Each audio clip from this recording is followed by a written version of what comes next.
La loi de transition énergétique impose une convergence du prix du gazole vers celui de l'essence d'ici 2025 à La Réunion.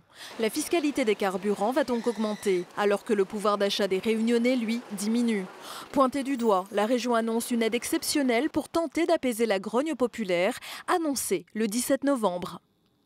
Un fonds de compensation routier pour les familles les plus modestes, donc avec un volume global de 10 millions d'euros que nous allons affecter donc, pour ces familles. 100 euros d'une aide annuelle qui efface complètement l'augmentation de la fiscalité. On estime aujourd'hui que la consommation moyenne pour une famille, donc pour une personne qui a un véhicule, c'est l'équivalent d'à peu près 1000 litres par an.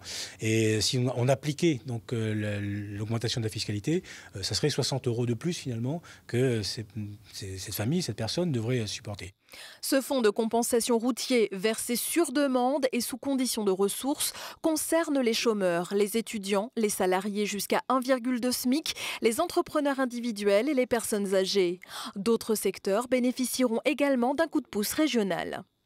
L'exonération totale donc d'une fiscalité sur les carburants pour les agriculteurs, pour les professionnels de la pêche. Et nous allons intégrer à cela pour la première fois donc, les acteurs du BTP pour les matériels professionnels, pour les transporteurs, pour les responsables de taxis, des auto-écoles et les ambulanciers. Nous allons effacer complètement l'augmentation de la fiscalité. La hausse de la fiscalité des carburants en 2019 rapportera 16 millions d'euros à la région, entièrement réinjectés dans les fonds de compensation et les projets existants comme la création de bornes électriques ou encore une prime auto verte. Les mesures annoncées ne valent que pour 2019, elles seront renouvelées en fonction du contexte économique pour 2020.